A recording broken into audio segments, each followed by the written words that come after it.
Hello friends, Suhail academy में आपका स्वागत है। दोस्तों, पिछले वीडियो में हम लोगों ने जाना था कि किस तरीके से डीएलएड फोर्थ सेमेस्टर में एसएसटी के ऑब्जेक्टिव क्वेश्चन आते हैं। हम लोगों ने क्या किया कि 50 क्वेश्चन देख लिए किस तरीके से आते हैं, उनके आंसर भी हम लोगों ने अच्छे से देख लिए और समझ लिए। इस वीडियो में हम जानेंगे 51 नंबर क्वेश्चन से लेके 132 नंबर क्वेश्चन तक किस तरीके से ऑब्जेक्टिव आते हैं, किस तरीके से उनको सॉल्व करना है। ठीक है, तो दोस्तों आप लोग अच्छे से उनको समझिए। कहीं पर अगर कोई कन्फ्यूज़न आ रही हो तो कमेंट्स बॉक्स में कमेंट्स करिए।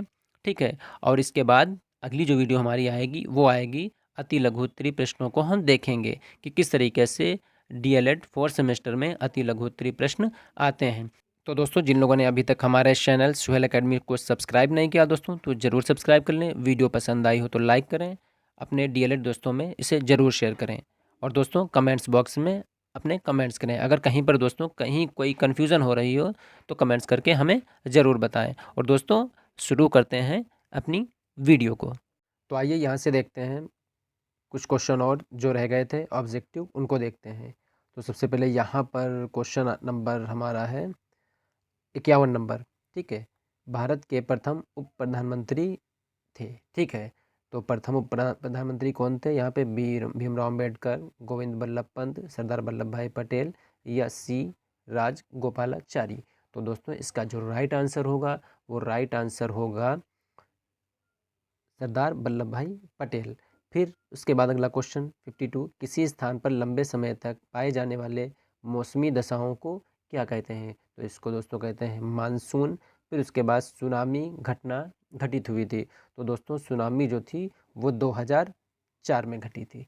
ठीक है, उसके बाद दोस्तों अगला देखते हैं 54 नंबर क्वेश्चन पर हम पहुंचते हैं। तो यहाँ से देखते हैं बॉक्साइट किस धातु का अयस्क है? तो दोस्तों ये एल्यूमिनियम का अयस्क है। ठीक, फिर उसके बाद कोलार की खान का संबंध किस धातु से है?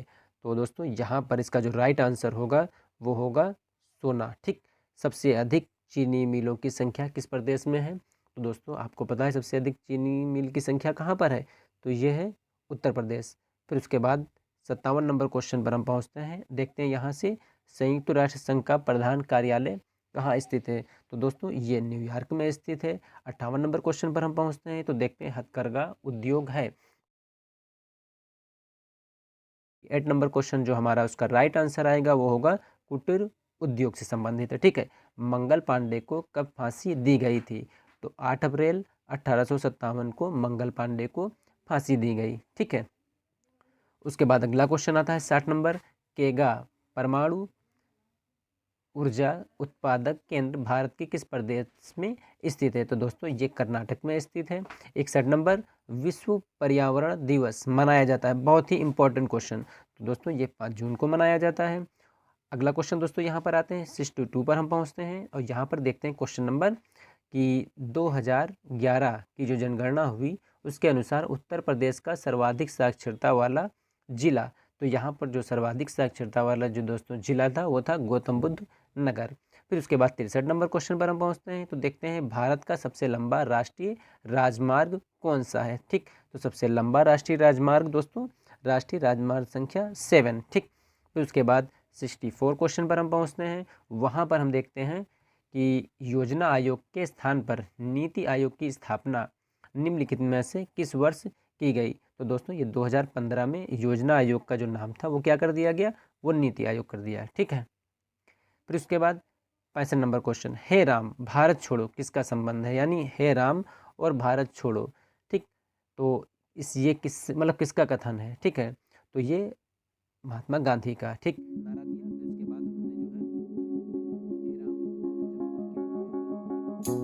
उन्होंने जो है ठीक है, फिर उसके बाद क्वेश्चन नंबर हम 66 देखते हैं कि राजा कुंवर सिंह संबंधित हैं।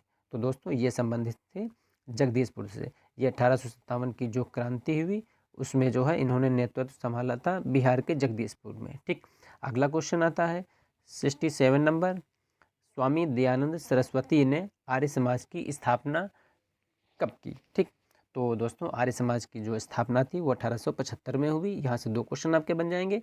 एक क्वेश्चन बनता है आर्य समाज के संस्थापक कौन थे? तो दोस्तों ये स्वामी दयानंद सरस्वती थे। और अगर पूछता है आर्य समाज की स्थापना कब हुई थी तो 1875 1975 को हुई थी। ठीक है, 68 नंबर क्वेश्चन पर हम पहुंचते हैं। तो देखते हैं साइमन कमीशन ने अपनी रिपोर्ट किस वर्ष प्रस्तुत की। तो दोस्तों 1930 में इसने अपनी रिपोर्ट प्रस्तुत की। फिर 69 राष्ट्र मेरा धर्म है, जन सेवा मेरी पूजा मिशन था। ये किसका मतलब मिशन था? तो ये मिशन था लाला लाजपत राय का। ठीक, 70 नंबर क्वेश्चन पर हम पहुंचते हैं। देखते हैं 70 नंबर क्वेश्चन कौन सा है। तो भारत के उत्तरी राज्यों में शीत ऋतु में वर्षा किस प्रकार की होती है। ठीक है, तो यहाँ पर जो वर्षा होगी वो होगी पर्वतीय। 71 उत्तर प्रदेश की निम्न परियोजनाओं में से कौन पेयजल परियोजना नहीं है। तो दोस्तों ये जो पेयजल परियोजना नहीं है, तो ये जो राइट आंसर इसका आता है वो ये है ज्ञानपुर पंप नहर परियोजना। ठीक, ऊपर हम पहुंचते हैं। यहाँ से देखते हैं उत्तर प्रदेश के दियासलाई उद्योग का प्रमुख केंद्र कौन सा है। तो 72 में दियासलाई में प्रमुख जो केंद्र है वो बरेली आपका आ जाएगा। 73 पर हम पहुंचते हैं। उत्तर प्रदेश का प्रमुख लोकगीत है। तो उत्तर प्रदेश का प्रमुख लोकगीत कौन सा है? बिरहा है। फिर भारत सेवक समाज के संस्थापक, तो ये जो भारत सेवक समाज के संस्थापक थे वो थे गोपाल कृष्ण गोखले। 75 पर हम पहुंचते हैं। वहाँ से देखते हैं संविधान सभा के स्थायी अध्यक्ष कौन थे।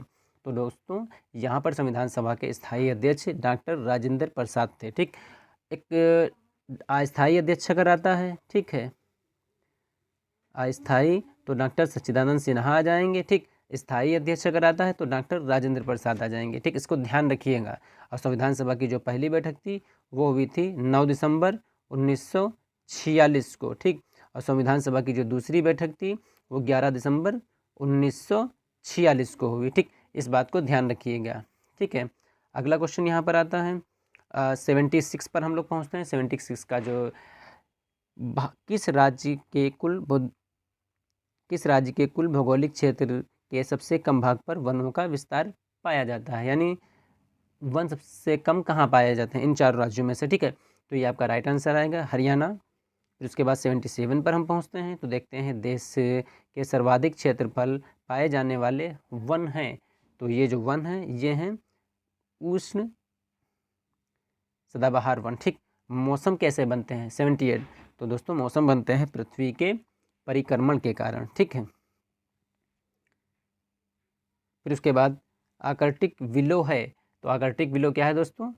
ये है झाड़ी का नाम। ठीक, अगला क्वेश्चन 2001 से 2011 की जनगणना के अनुसार उत्तर प्रदेश की जनसंख्या में कितने प्रतिशत की दशकीय वृद्धि हुई। तो 20.09 ये दशकीय वृद्धि हुई। तो दोस्तों क्या होता है, हर 10 साल के बाद जनगणना की जाती है। ठीक है, अगला देखते हैं 81 नंबर क्वेश्चन। यहाँ पर हम पहुँचे और क्वेश्चन देखते हैं क्या है, भारतीय अर्थव्यवस्था के पिछड़ेपन का सर्वप्रथम कारण क्या था। तो यहाँ पर कृषि जो है उसके पिछड़ेपन का कारण क्या है। ठीक, तो इसका जो राइट आंसर होगा वो हो जाएगा देश पर अत्यधिक निर्भरता या देश की विशाल जनसंख्या। तो हो जाएगा इसकी देश की विशाल जनसंख्या।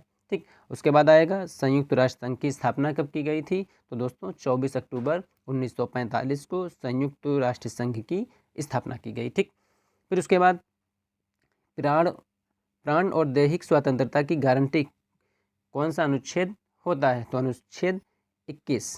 ठीक, अगला क्वेश्चन 84 नंबर, हिमालय पर्वतमाला की सर्वोच्च चोटी है। तो यहाँ पर क्या हो जाएगा, एवरेस्ट हो जाएगा। कौन सा तत्व किसी विशेष की जलवायु को प्रभावित नहीं करता। तो ये हो जाएगा आपका खनिज संपदा। फिर उसके बाद 86 नंबर क्वेश्चन, भारत छोड़ो आंदोलन प्रारंभ किया गया था। ठीक, तो ये गांधी जी के द्वारा आंदोलन प्रारंभ किया गया था, ये 1942 को हुआ था। ठीक, उसके बाद 87 नंबर क्वेश्चन पर हम पहुँचते हैं। ये देखते हैं गांधी जी ने दक्षिण अफ्रीका से लौटने के बाद प्रथम सफल सत्याग्रह आंदोलन कहाँ प्रारंभ किया। तो दोस्तों ये चंपारण में प्रारंभ किया गया। ठीक है, उसके बाद पहला जो सत्याग्रह था तो वो था दक्षिण अफ्रीका में। ठीक, उसके बाद जब ये वहाँ से लौट के जब भारत आते हैं तो यहाँ पर चंपारण में इन्होंने पहला सफल सत्याग्रह आंदोलन शुरू किया। ठीक, फिर अगला क्वेश्चन यहाँ पर देखते हैं 88 थियोसॉफिकल सोसाइटी का निम्नलिखित में से किससे विशेष संबंध रहा है। ठीक है, तो इसका जो संबंध रहेगा वो हो जाएगा होम रूल लीग से। ठीक, क्वेश्चन जो यहाँ पर आएगा दोस्तों वो हो जाएगा वायुमंडल का भार सर्वाधिक किस मंडल पर होता है। तो इसका जो राइट आंसर होगा वो होगा क्षोभ मंडल। फिर उसके बाद महात्मा गांधी के राजनीतिक गुरु कौन थे। तो इनके जो राजनीतिक गुरु थे वो थे गोपाल कृष्ण गोखले। 91 क्वेश्चन पर हम पहुँचते हैं और यहाँ से देखते हैं कि सुभाष चंद्र बोस के राजनीतिक गुरु। ठीक, तो यहाँ पर आ जाएगा देशबंधु चित्तरंजन दास। अगला क्वेश्चन नंबर 92 पर हम पहुँचते हैं। वहाँ पर देखते हैं कि सुभाष चंद्र बोस को सर्वप्रथम नेताजी किसने कहा। ठीक है, बहुत ही इंपॉर्टेंट क्वेश्चन और एग्जाम में ये क्वेश्चन आते रहते हैं। ठीक है, तो ये हो जाएगा एडोल्फ हिटलर। ठीक, इन्होंने क्या कहा था सुभाष चंद्र बोस को, नेताजी। ठीक, 93 पर हम पहुंचते हैं और यहाँ पर नारे दिए गए हैं। ठीक है, कौन सा, दिल्ली चलो, जय हिंद, तुम मुझे खून दो मैं तुम्हें आज़ादी दूंगा। ये नारा किसका है। ठीक है, तो ये नारा जो है आपका सुभाष चंद्र बोस जी का है। 94 नंबर पर हम पहुंचते हैं तो देखते हैं गांधी इरविन समझौता कब हुआ था। ठीक है, तो 4 मार्च 1931 को गांधी इरविन समझौता हुआ। 95 पर हम पहुंचते हैं और देखते हैं क्वेश्चन नंबर कि किसने आज़ाद हिंद फौज का पुनर्गठन किया। तो पुनर्गठन इसका सुभाष चंद्र बोस ने किया। ठीक, यहाँ से 96 पर हम पहुँचते हैं और देखते हैं कि क्वेश्चन नंबर 96 इंडियन एसोसिएशन की स्थापना की थी, यानी इंडियन एसोसिएशन की स्थापना किसने की थी। तो ये स्थापना की थी दादा भाई नेहरू ने। 97 नंबर क्वेश्चन पर हम पहुंचते हैं तो गांधी जी को सर्वप्रथम महात्मा किसने कहा। तो महात्मा सबसे पहले कहा था रविंद्रनाथ टैगोर ने। उसके बाद 98 पर हम पहुंचते हैं और देखते हैं क्वेश्चन नंबर क्या है, मैं क्रांतिकारी के रूप में कार्य करता रहूँगा। ये कहा था, ये स्टेटमेंट किसका था। तो ये स्टेटमेंट आपका पंडित जवाहरलाल नेहरू का था। ठीक, केसरे हिंद की उपाधि से किसे सम्मानित किया गया था। ठीक, तो ये गांधी जी को सम्मानित किया गया था। और 100 नंबर क्वेश्चन पर हम पहुंचते हैं, देखते हैं कि सीसी का नाम है, यानी सीसी किसका नाम है। तो एक मक्खी, एक प्रकार की मक्खी होती है, उसका नाम सीसी है।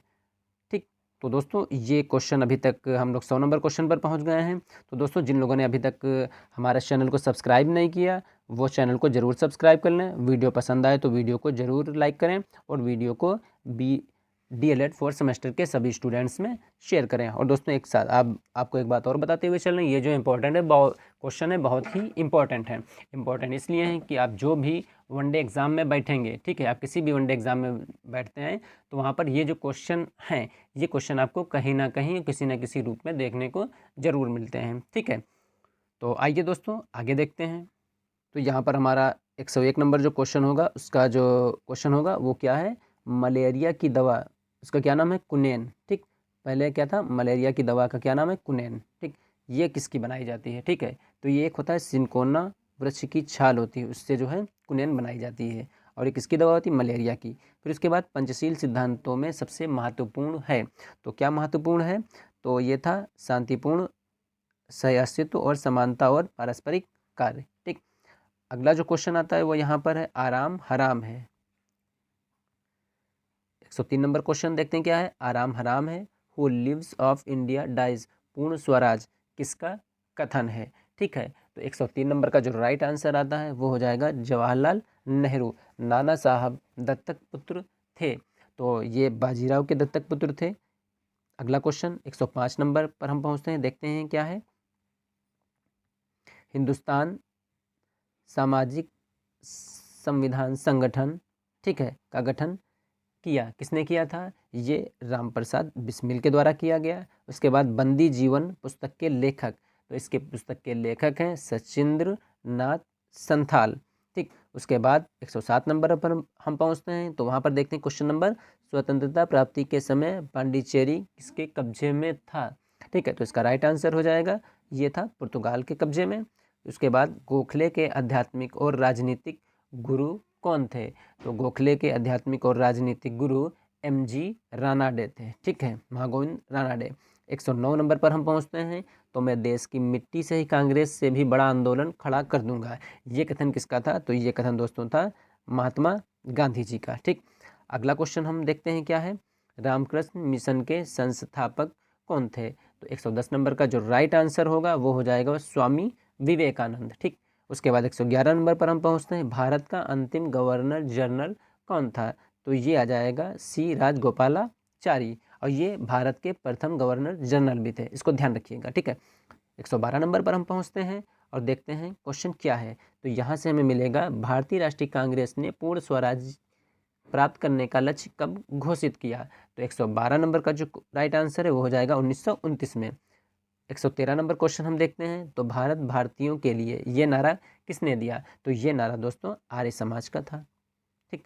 114 नंबर पर हम पहुंचते हैं, ठीक है। यहाँ से देखते हैं 114 नंबर क्वेश्चन, तो राष्ट्रीय युवा दिवस किससे संबंधित है, ठीक है। तो दोस्तों ये विवेकानंद की स्मृति में मनाया जाता है, ठीक है। 115 नंबर क्वेश्चन पर हम पहुंचते हैं, तो देखते हैं खिलाफत दिवस कब मनाया गया। तो 19 अक्टूबर 1919 को खिलाफत आंदोलन मनाया गया। 116 नंबर पर हम पहुंचते हैं, देखते हैं क्वेश्चन, ब्रह्मा समाज का प्रतिज्ञा पत्र किसने तैयार किया। तो इसका जो प्रतिज्ञा पत्र था वो देवेंद्रनाथ ठाकुर ने तैयार किया था, ठीक है। 117 नंबर क्वेश्चन पर हम पहुंचते हैं, देखते हैं स्वराज पार्टी का गठन कब हुआ।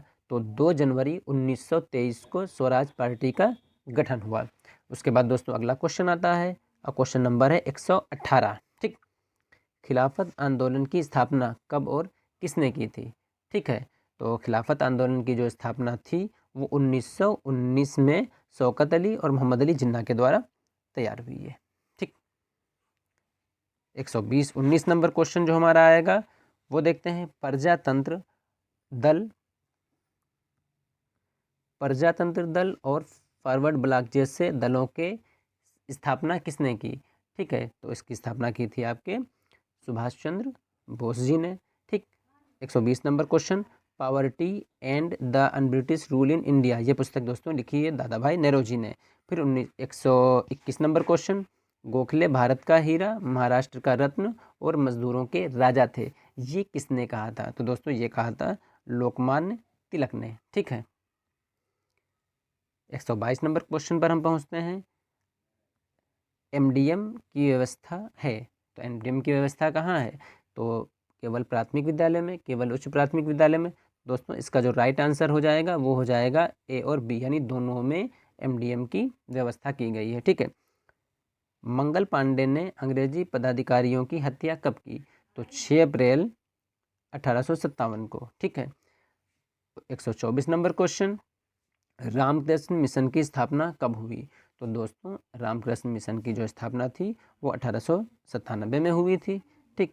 राजा राम मोहन राय कौन थे, ठीक है। तो इसमें जो आंसर जो दिए हुए हैं वो आंसर यहाँ पर हैं, ब्रह्मा समाज के संस्थापक, आर्य समाज के संस्थापक, रामकृष्ण मिशन के संस्थापक, या कोई नहीं। तो दोस्तों ब्रह्मा समाज के जो संस्थापक थे वो राजा राम मोहन राय थे। 126 नंबर क्वेश्चन पर हम पहुँचते हैं, तो यहाँ से क्वेश्चन जो हमें मिलता है वो देखते हैं, आर्य समाज के संस्थापक। तो दोस्तों आर्य समाज के जो संस्थापक थे वो थे दयानंद सरस्वती, ठीक। संयुक्त राष्ट्र संघ के कितने अंग हैं, ठीक है। तो उसके महासभा भी है, सचिवालय भी है, सुरक्षा परिषद है। तो इसका जो राइट आंसर आएगा वो हो जाएगा उपर्युक्त सभी। 128 नंबर क्वेश्चन पर हम पहुंचते हैं और देखते हैं कि आर्य समाज का प्रमुख ग्रंथ क्या है। तो इसका प्रमुख ग्रंथ क्या है, सत्यार्थ प्रकाश। इसको किसने लिखा था, दयानंद सरस्वती ने। अगला क्वेश्चन यहाँ पर हम देखते हैं कि 1857 का स्वाधीनता संग्राम एक सैनिक क्रांति थी, ये किसने कहा, ठीक है। तो सर जॉन लॉरेंस। तो दोस्तों क्या हुआ, 1857 की जो क्रांति थी, ठीक है, इस पे जो इतिहासकार हैं, जो विद्वान हैं, वो एकमत नहीं हैं, ठीक। फिर उसके बाद देखते हैं सती प्रथा का अंत किसके प्रयास से हुआ, ठीक है। तो राजा राम मोहन राय के द्वारा सती प्रथा का जो था वो अंत हो गया। और 131 नंबर क्वेश्चन पर हम पहुंचते हैं और देखते हैं कि दादा भाई नौरोजी राष्ट्रीय कांग्रेस के अध्यक्ष कब बनाए गए। तो 1886 का जो अधिवेशन हुआ था उसमें दादा भाई नौरोजी को राष्ट्रीय कांग्रेस का अध्यक्ष बनाया गया। और दोस्तों जो लास्ट क्वेश्चन आता है वो है हमारा, grand old man of India किसे कहा जाता है। तो ये भी दोस्तों दादा भाई नौरोजी को कहा जाता है। तो उम्मीद है दोस्तों ये जो क्वेश्चन आपको बताए गए बहुविकल्पी, इनको आप लोगों ने अच्छे से समझ लिया होगा। आप लोग क्या करिए, एक कॉपी लीजिए, एक रजिस्टर लीजिए या किसी नोटबुक पर इसको नोट्स करते हुए चलिए। जैसे आप एमडीएम की व्यवस्था है, आप यहाँ पर डेस्क लगाइए और यहाँ पर केवल प्राथमिक विद्यालय और उच्च प्राथमिक विद्यालय में आप यहाँ पर लिखिए प्राथमिक और उच्च विद्यालय उच्च प्राथमिक विद्यालय में, ठीक है। तो जब इसको आप पढ़ेंगे तो कैसे पढ़ेंगे, एमडीएम की व्यवस्था है, ठीक, प्राथमिक और उच्च प्राथमिक विद्यालय में, ठीक है। मंगल पांडे ने तो अंग्रेज अधिकारियों की हत्या कब की, 6 अप्रैल 1857 को। तो यहीं पर इसको इस तरीके से इसके आगे इसका आंसर आप लिख दीजिए यहाँ से, ठीक है। तो इससे दोस्तों क्या होगा, जब आप पढ़ेंगे तो ये एक वन लाइनर के तरीके से हो जाएगा, ठीक। जब आप पढ़ने बैठेंगे तो इसको डेली रिवीजन करिए, ठीक। एक बार इसको अच्छे से पढ़ लीजिए, फिर इसको क्या करिए, जैसे आप पढ़ने चलते हैं अपनी कॉपी उठाइए, और कॉपी उठाने के बाद क्या करिए दोस्तों, ये जो क्वेश्चन है इनको आप कंटिन्यू 2-3 बार जब आप पढ़ लेंगे तो क्या होगा, ऑब्जेक्टिव आपके अच्छे बनते हुए चले जाएंगे। और फिर उसके बाद आपको क्या करना है, जो अति लघु उत्तरीय प्रश्न है, ठीक, और जो दीर्घ उत्तरीय प्रश्न है वहाँ से आपके वन वर्ड के जो क्वेश्चन होंगे या ऑब्जेक्टिव जो क्वेश्चन होंगे वो अच्छे से बन जाएंगे। तो दोस्तों उम्मीद है आपको ये वीडियो ज़रूर पसंद आई होगी। तो दोस्तों अगर वीडियो पसंद आई तो लाइक करिए, चैनल को अभी तक सब्सक्राइब नहीं किया दोस्तों तो ज़रूर सब्सक्राइब कर लें,